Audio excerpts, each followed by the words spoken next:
구약성경 예레미야 40장 6절에서 12절까지 한 절씩 함께 교독하실 때, 교우들이 읽으실 때 제가 또 함께 읽겠습니다.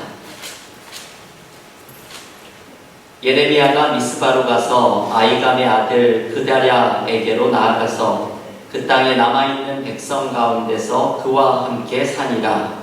들에 있는 모든 지휘관과 그 부하들이 바벨론의 왕이 아이감의 아들 그다랴에게 그 땅을 맡기고 남녀와 유아와 바벨론으로 잡혀가지 아니한 빈민을 그에게 위임하였다함을 듣고, 그들 곧 느다냐의 아들 이스마엘과 가레아의 두 아들 요하난과 요나단과 다누멧의 아들 스라야와 느도바 사람 에베의 아들들과 마아가 사람의 아들 여시냐와 그들의 사람들이 미스바로 가서 그다랴에게 이르니, 사반의 손자 아이감의 아들 그다랴가 그들과 그들의 사람들에게 맹세하며 이르되, 너희는 갈대아 사람을 섬기기를 두려워하지 말고 이 땅에 살면서 바벨론의 왕을 섬기라. 그리하면 너희에게 유익하리라.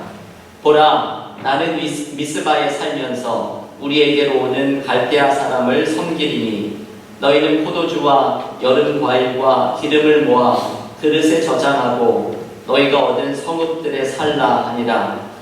모압과 암몬 자손 중과 에돔과 모든 지방에 있는 유다 사람도 바벨론의 왕이 유다에 사람을 남겨둔 것과 사반의 손자 아이감의 아들 그다랴를 그들을 위하여 세웠다함을 듣고, 함께 읽겠습니다. 그 모든 유다 사람이 쫓겨났던 각처에서 돌아와 유다 땅 미스바에 사는 그다랴에게 이르러 포도주와 여름 과일을 심히 많이 모으니라. 아멘. 하나님의 말씀입니다. 오늘 예레미야 묵상 19번째 시간입니다. 지난 시간에 예레미야서 39장을 함께 묵상하면서 마침내 남유다 왕국이 바벨론 제국에게 멸망을 당하는 장면을 함께 묵상하였습니다. 여러분, 이 시대를 한번 상상을 해보십시오. 나라가 멸망을 하고 나니 얼마나 큰 혼란의 시간이 시작되었겠습니까? 사람들에게는 희망이 사라지고 남유다 땅에 남은 자들에게는 두려움과 절망의 시간이 찾아왔습니다. 바벨론의 포로로 잡혀간 사람들은 고향을 떠나서 낯선 이방 땅 바벨론 땅에서 고통의 시간을 보내야 했지만, 그렇다고 고향에 남아있었던 사람들이라고 편안했던 것은 아니었습니다. 예전에 제가 한국에서 대학 시절에 읽었던 소설 가운데 하나가 살아남은 자의 슬픔이라는 제목의 소설이 있었습니다. 그 내용이 지금은 잘 기억이 나지는 않지만 그 제목만은 저의 가슴에 분명히 남아있습니다. 살아남은 자의 슬픔. 본래 살아남은 자들에게 슬픔과 회환, 절망이 깊은 법입니다. 남유다에 남아서 혼란과 절망의 시기를 살아가는 사람에게 오늘 그들을 인도하는 지도자들이 등장합니다. 예레미야와 그다랴라는 인물입니다. 예레미야와 그다랴를 중심으로 나라를 잃은 슬픔과 삶의 절망 속에 있는 모든 쫓겨난 사람들이 미스바라는 지역으로 모입니다. 이 미스바는 회개의 장소로 유명한 곳이죠. 이 미스바에서 예레미야와 그다랴를 통해서 이루어졌던 공동체가 오래 지속되지는 못하였습니다. 예레미야 41장 2절 말씀을 보면 다윗의 후손 가운데 이스마엘이라는 사람이 그다랴를 죽이고 폭력적인 방법으로 다윗의 나라를 재건해보고자 하는 꿈을 꿉니다. 그런데 여러분, 이 이스마엘의 이 생각은 시대를 거스르는 것입니다. 왜냐하면 다윗의 왕조인 남유다 왕국이 방금 멸망을 했는데 곧바로 다윗의 나라를 재건하려는 이 노력 자체가 시대착오적인 생각입니다. 그것도 이 이스마엘은 40장과 41장을 잘 읽어보시면 이스마엘은 참 간악하고 폭력적인 방법으로 이것을 이루려고 합니다. 이 사람의 이상은 시대착오적이고 그 방법은 교활하고 잔인하니 이스마엘은 잘못된 지도자의 표본입니다. 여러분, 역사에는 만약이라는 것이 없다고 하죠. 역사를 보고서 만약 이런 일이 일어났었다면, 만약 역사가 이런 방향으로 흘러갔었다면, 이런 이야기를 하는 것은 부질없는 질문이라고 말합니다. 그런데 오늘의 본문을 두고서 만약의 질문을 던진다면, 만약 미스바에 모여 있었던 예레미야, 그다랴, 이 지도자들이 이룬 공동체, 이 체제가 오랫동안 지속되었다면 이스라엘의 역사에는 아마도 새로운 일이 일어났을지도 모릅니다. 왜냐하면 이 그다랴, 오늘 우리가 묵상하는 이 그다랴라는 사람은 참 정직하고 신실한 지도자였습니다. 그다랴는 자신을 죽인 이스마엘에 대해서 미리 경고의 말씀을 듣습니다. 오늘 본문 예레미야서 40장 14절에 보면 이스마엘이 그다랴를 죽일 것이라는 첩보를 듣게 되고 요하난이 이스마엘을 미리 처단하겠다고 제안을 합니다. 하지만 그다랴는 이것을 말립니다. 그다랴가 이것을 말렸던 이유는 폭력과 절망의 시대를 살아가는 사람들에게 무언가 또 다른 폭력의 시간을 경험하게 하기 싫어했기 때문일 것입니다. 그다랴는 자신을 죽이려고 하는 이스마엘마저도 끌어안고 가려고 했던 신실한 지도자였습니다. 비록 미스바에서 그다랴의 체제가 짧은 시간에 그쳤지만 이 미스바에서 예레미야와 그다랴가 보여주었던 비전을 우리가 함께 묵상해야 합니다. 우리도 삶의 절망 속에서 가정이 회복되고 교회가 회복되기 위해서는 오늘 예레미야와 그다랴가 보여주는 절망을 이겨내는 방법, 오늘 우리가 세 가지의 방법을 묵상할 텐데 이 놀라운 지도자들이 보여주었던 세 가지의 절망을 이겨내는 방법을 붙들어야 합니다. 첫 번째는 함께함의 영성을 이 지도자들이 보여줍니다. 특별히 함께함의 영성은 예레미야가 보여주는 모습이지요. 남유다 왕국이 멸망하고 오늘 예레미야 40장의 시작에는 예레미야가 바벨론의 사령관 느부사라단에게 호의를 받는 장면이 나옵니다. 느부사라단은 먼저 예레미야에게 남유다의 멸망이 이루어진 원인을 이렇게 말해줍니다. 본문 예레미야서 40장 3절 말씀입니다. 여호와께서 그가 말씀하신 대로 행하셨으니 이는 너희가 여호와께 범죄하고 그의 목소리에 순종하지 아니하였으므로 이제 이루어졌도다. 이 일이 너희에게 임한 것이니라. 여러분, 이 느부사라단의 이 말을 들어보면 이게 참 맞는 말씀이지요. 남유다가 하나님께 죄를 범하고 하나님의 말씀에 순종하지 않았기 때문에 이러한 비극을 경험하게 된 것입니다. 그런데 이러한 남유다의 멸망의 원인을 예레미야가 말했다면 괜찮았을 텐데 이 이야기를 남유다를 멸망시킨 바벨론 제국의 사령관이 말하고 있습니다. 여러분, 생각을 해보면 이것이 얼마나 아이러니한 말입니까? 이방인이, 그것도 이스라엘을 멸망시킨 나라의 사령관이 이스라엘을 향해서 너희가 멸망한 것은 하나님께 순종하지 않았기 때문이라고 말을 하는 것입니다. 이 말을 듣고 있었던 예레미야는 부끄러웠을 것입니다. 아마 이런 생각이 들었겠죠. 남유다의 백성이 지긋지긋하게도 하나님께 순종하지 않더니 결국 남유다를 멸망시킨 이방의 사령관에게 이런 이야기까지 듣게 되는구나. 아마도 예레미야는 이것을 치욕스럽게 느꼈을 것입니다. 여러분, 때로 우리가 하나님께 순종하지 않고 하나님이 기뻐하시지 않는 죄의 길을 계속해서 걸어가면 이렇게 부끄러움을 당하는 순간을 경험합니다. 때로는 우리 아이들, 어른들을 향해서 어른들이 왜 이래 말할 때 우리는 부끄러움을 경험합니다. 때로는 믿지 않는 사람들이 교회를 향해서 교회가 왜 이래 걱정을 할 때 교회가 사회를 걱정하는 것이 아니라 반대로 사회가 교회를 걱정하는 부끄러움을 당하게 됩니다. 우리는 이렇게 부끄러운 일을 당하지 않도록 하나님께서 기뻐하시는 일에 순종하고자 노력해야 합니다. 느부사라단은 계속해서 예레미야를 선대하는 말을 합니다. 여러분, 오늘 본문 4절에 보면 예레미야가 가고 싶은 대로 가라는 자유를 주면서 만약에 예레미야가 바벨론으로 가면 이 사령관이 직접 예레미야를 편안하게 살 수 있는 길을 열어주겠다고 약속을 합니다. 하지만 예레미야의 선택은 이스라엘에 남는 것이었습니다. 예레미야는 미스바에 있는 그다랴에게 갈 것을 결정합니다. 오늘 보면 6절이 이렇게 말하지요. 우리 한 목소리로 예레미야 40장 6절을 한 목소리로 읽겠습니다. 예레미야가 미스바로 가서 아이감의 아들 그다랴에게로 나아가서 그 땅에 남아있는 백성 가운데서 그와 함께 사니라. 네.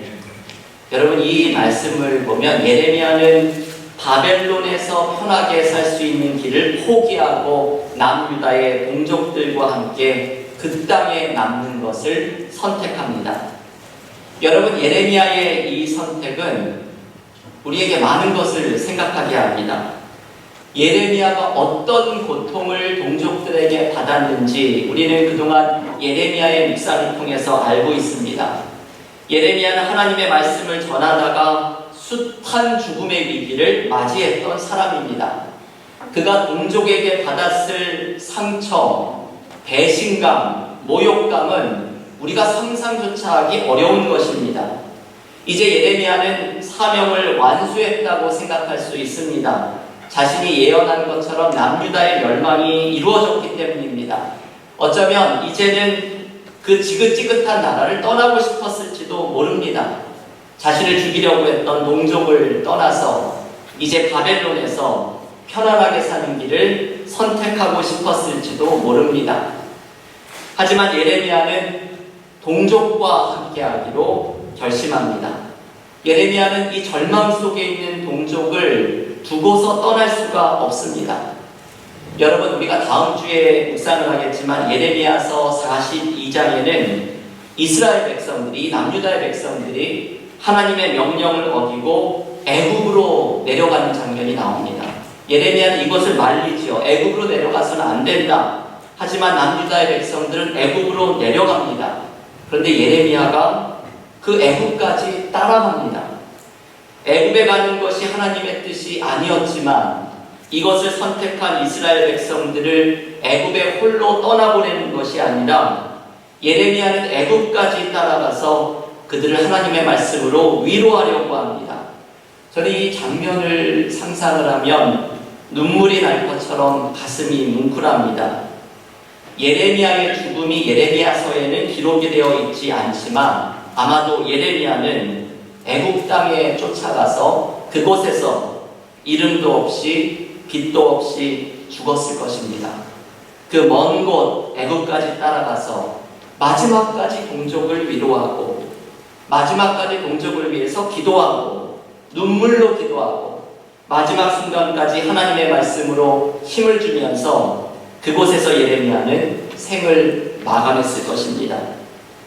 이스라엘에게 절망을 이겨내는 힘은 바로 이 함께한 지도자 예레미야를 통해서 나옵니다. 마지막까지 희망을 잃지 않고 기도와 말씀으로 함께 해주는 하나님의 사람이 있을 때 그 공동체에는 희망이 살아있게 됩니다. 여러분, 우리는 예레미야 5장 1절에서 귀한 말씀을 묵상했죠. 예레미야 5장 1절은 하나님께서 하나님의 사람 한 사람이 중요하다는 것을 가르쳐 주십니다. 하나님 앞에 바로 서는 한 사람이 있을 때 예루살렘 성이 무너지지 않을 것이라는 하나님의 말씀입니다. 희망을 잃지 않는 한 사람, 마지막까지 말씀으로 위로하는 한 사람, 마지막까지 눈물로 기도하는 예레미야와 같은 한 사람이 있을 때 가정과 공동체는 회복의 은혜를 경험합니다. 목회를 하면서 이런 사람이 절실하게 필요한 것을 느낄 때가 있습니다. 우리 교회에 주신 하나님의 약속을 붙들고 기도와 말씀으로 마지막까지 함께하는 그 사람이 필요합니다.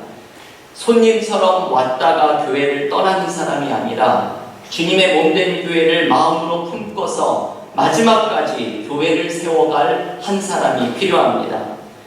오늘 예레미야의 함께함의 영성을 배우면서 기도와 말씀으로 마지막까지 함께하는 그 한 사람을 통해 우리의 가정과 교회가 회복되는 은혜를 누리기를 간절히 기원합니다. 두 번째, 오늘 절망의 시대를 이겨내는 방법으로 그다랴가 보여주는 모습이 있습니다. 그다랴가 보여준 모습은 절망의 땅에서 잘 견디는 것입니다. 여러분이 참 단순한 메시지인데 이것이 어렵지요. 견디는 것처럼 어려운 일이 없습니다. 그다랴는 미스바에 모여있는 사람들에게 이렇게 외칩니다.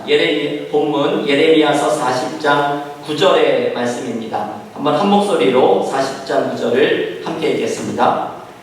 사반의 손자 아이감의 아들 그다랴가 그들과 그들의 사람들에게 맹세하며 이르되 너희는 갈대아 사람을 섬기기를 두려워하지 말고 이 땅에 살면서 바벨론의 왕을 섬기라. 그리하면 너희에게 유익하리라. 네. 여러분이 그다랴의 메시지는 멸망한 남유다의 땅에 그 땅에 살면서 바벨론 왕을 잘 섬기라는 말씀입니다. 이 말씀은 어떻게 보면 바벨론 편에 붙어있는 마치 매국노의 말처럼 보입니다. 그런데 예레미야가 전했던 메시지도 바로 이 메시지였지요. 그래서 예레미야도 친바벨론파라고 고통을 당하였습니다. 하지만 그다랴나 예레미야가 말하려고 하는 메시지는 바벨론의 편에 붙는 것을 의미하지 않습니다. 이 말씀은 고통의 현실을 회피하려고 하는 사람들에게 고통을 직면하고 받아들일 것을 촉구하는 말씀입니다. 이 말씀은 막연하게 잘 될 것이다, 회복될 것이다, 허황된 말로 현실을 회피하지 말라는 뜻입니다. 오히려 그 절망의 땅에서 살아가면서 바벨론을 섬기면서 잘 견디고 하나님이 주시는 때를 기다리라는 말씀입니다. 한희철 목사님이 쓴 예레미야와 함께 울다라는 책에서 이런 이야기를 전해줍니다.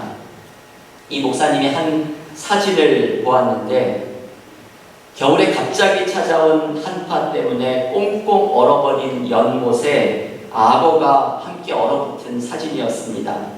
사진 속의 악어는 주둥이의 한 부분만 연못 밖으로 내민 상태로 얼어버려서 마치 이 사진만 얼핏 보면 이 연못이 얼어버린 것 위에 나무 기둥 하나가 박혀있는 것 같은 그런 모습의 사진이었습니다. 사진 속에서는 갑자기 찾아온 추위 때문에 악어가 얼어 죽은 것처럼 보입니다. 그런데 이 사진에는 놀라운 비밀이 하나 있습니다. 악어는 얼어 죽은 것이 아니었습니다. 악어는 살려고 그런 선택을 한 것이었습니다. 악어가 일종의 동면을 선택한 것입니다. 악어는 원래 동면을 하지 않지요. 이것을 선택을 합니다. 혹한기를 맞은 악어가 주둥이를 연못 밖으로 내민 채 겨울을 보내는 것입니다. 겨울이 지나고 새봄이 와서 물이 풀리면 다시 악어는 활동을 재개한다는 것입니다. 이게 참 믿기지 않는 그런 이야기입니다. 이 똑같은 일이 민들레에게서도 볼 수 있습니다. 비가 오지 않아서 땅이 마르면 민들레는 땅속 깊숙이 뿌리를 뻗어서 물길을 찾습니다. 그런데 아무리 깊이 뿌리를 뻗어서 물길을 찾아도 이 물길을 찾을 수가 없을 때 민들레가 택하는 방법은 자라기를 멈추는 것입니다. 물기가 없는데 계속 자라면 자신이 죽는다는 것을 알기 때문입니다. 민들레는 자라기를 멈춰서 생명을 지키는 지혜를 가지고 있습니다. 여러분, 이것이 한마디로 견디는 것이죠. 악어가 견디듯이, 민들레가 자라기를 멈추며 견디듯이, 때로는 때를 기다리며 견디는 것이 절망의 시대를 이겨내는 방법입니다. 그다랴는 쫓겨난 사람들이 모여있는 미스바에서 이 메시지를 전합니다. 이 땅에 살면서, 이 이 절망의 땅에 남아서 살면서 바벨론 왕을 잘 섬겨라. 그러면 우리에게 기회가 올 것이다. 잘 견뎌라. 잘 견뎌라. 하나님의 때에 회복의 은혜가 반드시 찾아올 것이다. 여러분, 때로는 이것이 믿음입니다. 잘 견디는 것이 믿음입니다. 고통의 시간을 회피해서 달아나거나 공허한 위로로 잘 될 것이라고 스스로를 속이는 것이 아니라 고통의 시간을 직면하면서 삶의 무게를 감당하면서 잘 견디는 것입니다. 믿음으로 견디는 자에게 하나님의 회복의 은혜가 반드시 찾아오게 될 것입니다. 하지만 여러분, 이것만으로는 부족하지요. 그달야가 전해주는 절망의 시대를 이겨내는 마지막 메시지가 있습니다. 그것은 희망을 저장하는 것입니다. 여러분, 인간이라는 존재는 희망이 없이는 살아갈 수 없는 존재입니다. 아무리 절망의 어둠이 깊을지라도 그 속에서 희망을 찾아 저장하는 사람이 바로 절망의 시대를 이겨내는 믿음의 사람들입니다. 오늘 본문의 10절과 12절에 두 번에 걸쳐서 이 말씀이 나오는데 우리 한 목소리로 예레미야 40장 12절 말씀을 우리 마지막으로 함께 읽어보겠습니다. 그 모든 유다 사람이 쫓겨났던 각처에서 돌아와 유다 땅 미스바에 사는 그달야에게 이르러 포도주와 여름 과일을 심히 많이 모으니라. 아멘. 여러분, 이런 혹시 장면들을 영화에서 보신 적이 있는지 모르겠습니다. 영화의 어떤 전쟁의 이야기나 좀 절망스러운 이야기를 전해준 영화의 마지막 장면에 뭔가 희망을 보여주려고 하는, 암시하려고 하는 장면으로 많이 등장하는 것이 병원에서 아기가 태어나는 것이죠. 아기가 태어나는 장면을 보여주면서 이 절망의 시대 속에 아직도 희망이 살아있다는 것을 상징적으로 보여줍니다. 지금 오늘 예레미야 40장의 본문에 똑같은 모습이 오늘 본문에 나타납니다. 나라가 망한 절망의 시간, 많은 사람들은 바벨론의 포로지로 끌려간 고통의 시간, 그리고 남유다에 남아있는 사람들은 살아남은 자의 슬픔을 오롯이 견뎌야 하는 시간. 그런데 이 시간에 마치 희망의 상징과 같이 포도주와 여름과일을 모으는 풍성함이 등장합니다. 그달야는 이 똑같은 모습이 소개되는 10절에서 이렇게 말을 합니다. 너희는 포도주와 여름과일과 기름을 모아 그릇에 저장하라. 포도주와 과일과 기름을 모아 저장하라. 이 그달야의 말은 희망을 저장하라는 것입니다. 절망의 시대에 눈을 크게 떠서 내 삶에 남아있는 희망을 찾아서 저장하라는 것입니다. 여러분, 이 희망이라는 것은 그냥 생기는 것이 아닙니다. 희망은 눈을 부릅뜨고 찾아서 저장해야 할 때 생겨나는 것입니다. 김기석 목사님은 아슬아슬한 희망이라는 책에서 이 희망이라고 하는 단어의 뜻을 풀어서 소개해 줍니다. 한자로 희망은 바랄 희, 바랄 망, 이 두 자를 씁니다. 그런데 이 희자에는 바라다라는 뜻 외에도 또 다른 뜻이 있습니다.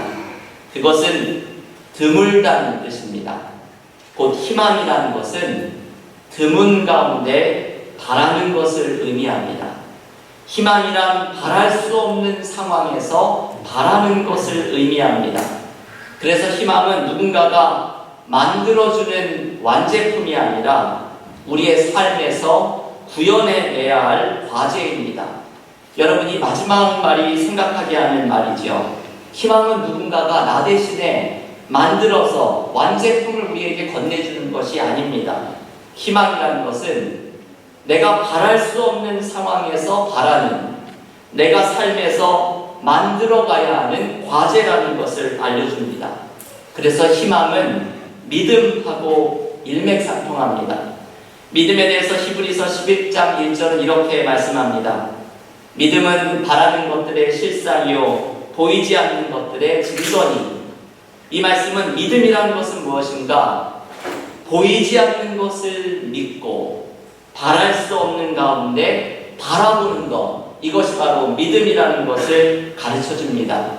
그래서 이 믿음의 다른 이름이 바로 희망입니다. 여러분, 그다리아는 절망의 시대에 포도주와 과일을 찾아서 저장하라고 말을 합니다. 눈을 크게 떠서 주위를 둘러보면서 바랄 수 없는 가운데 바라고 찾을 수 없는 가운데 찾아서 이 희망을 저장할 때 고난의 시간을 이겨낼 수 있다고 말을 합니다. 여러분, 우리가 눈을 크게 뜨면 저장할 수 있는 희망들이 있습니다. 나에게 희망이 없다고 말씀하지 마십시오. 우리가 눈을 부릅뜨고서 찾아보면 우리가 찾아낼 수 있는 희망들이 있습니다. 하나님께서 나에게 주신 약속의 말씀들을 발견하게 되고, 예레미야처럼 우리의 주변에는 하나님의 약속의 말씀을 전해주는 하나님의 사람들이 있다는 것을 발견하게 되고, 내 삶의 절망 가운데에서도 함께 하시는 하나님의 도움의 손길을 경험하게 됩니다. 여러분, 우리의 과거의 인생의 위기와 절망의 순간을 한번 돌이켜보십시오. 그 자리를 돌이켜보고 찬찬히 묵상을 하면 반드시 발견하게 되는 것이 하나님의 도움의 손길입니다. 우리가 눈을 크게 뜨면 우리가 저장할 수 있는 희망들이 많이 있습니다. 그리고 우리는 희망을 저장하면서 절망의 시간을 견뎌내고 이겨냅니다. 교회 여러분, 우리의 삶에는 예기치 않은 어려움과 위기가 찾아옵니다. 때로는 우리가 숨을 제대로 쉬기도 어려울 정도의 절망의 순간이 찾아옵니다.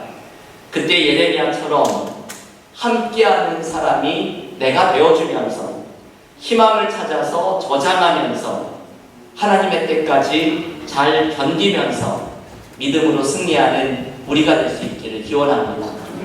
오늘의 말씀을 마음으로 받으면서 절망 중에서 희망을 붙드는 믿음으로 삶의 모든 절망을 이겨내는 믿음의 교우들이 모두 되시기를 주님의 이름으로 간절히 축원합니다.